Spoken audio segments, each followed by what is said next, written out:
So, salamat po sa Panginoon, no? Dahil, hindi ko po alam, baka siguro po by next week po ay pag pinagalo po ng Panginoon na ako po ay makauwi muna, ako po ay nag-decide na mag-final exit at mag-try po sa ibang company. So, I hope na makabalik din po tayo agad as soon as possible, hoping and praying po na kapain po ang kikilos at siya mo muna sa lahat ng mga desisyon na ginagawa ko po.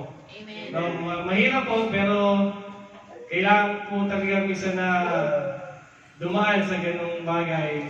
Minsan kailangan natin na yung paghihirap, minsan kailangan natin ng process para mapunta tayo sa tagumpay. Di ba? Kumbaga sa umpisa, parang nung nag-umpisa pa lang mag-gitara, hindi mo pa alam. Unti-unti, habang pinapractice mo siya, natututunan mo siya. So may process. Ay, kandapulikat na yung daliri mo, di ba? So, ilawan po.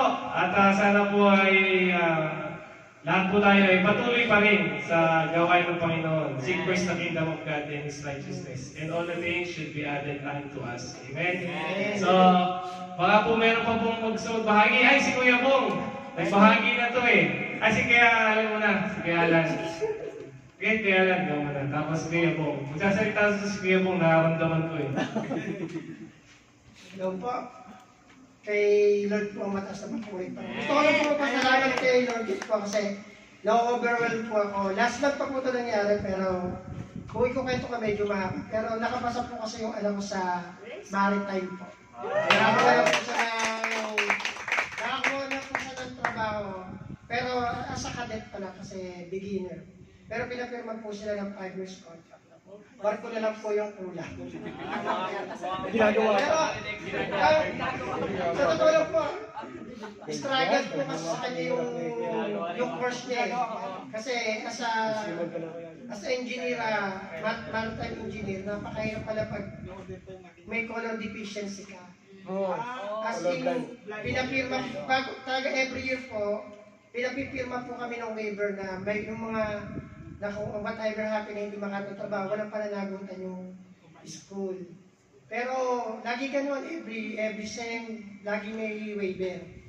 Pero academically talaga nag-excel siya, tapos officer pa siya, talagang lahat. Pero pagdating sa physical, meron siyang, hindi siya color blind, color deficiency sinasabi, pwede yung pero lagi niya binabaksak yung Ishihara. Pero lagi namin sinasabi, pag-pray mo lang kasi pag talaga sila puso mo, talagang yan talaga yung will ni God, mangyayari. There is nothing impossible. Pero the time na po na nakatapos na po siya, nakagraduate, na perfect niya po is siya. Talagang doon po kami na overwhelm. Talagang, bakit gano'n? Di ba pinapagsak, pero bakit at that time na doon na mismo sa company ka mag-apply, doktor na mismo yung nag-ano talaga ng company doctor, sabi niya, perfect mo yung Ishihara. Sa second stage ka na. Kaya wala talaga imposible kay God. Talaga kapag bukay sa puso ng tao sa puso mo yung pinapailangan mo. At the right time, pagkakalog din. Amen. Kay Lord, then promatis na po. Galing yung anak ni Kuya Alan. Galing naman. Tsaka nagpare. Ayun po. So, siguro po yung iba, Wala kami susunod na lang. Bigyan natin dahil si Kuya Bong. Kuya Bong, andyan ka ba? O busy ka ba? Busy. O, sigaw mo, busy naman si Kuya Bong. Kuya Salve na lang daw. Kasi din, ang gusto mo sabihin.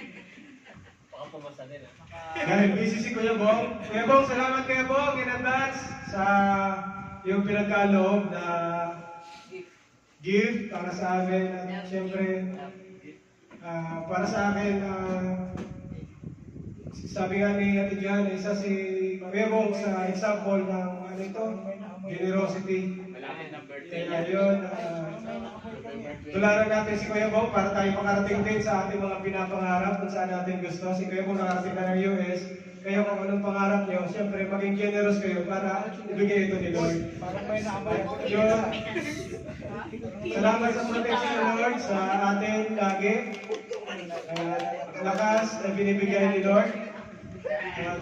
Nagpapasalamat din ako kay Pastor Ian kasi tinuruan niya ako maggawa ng Kesamin saving.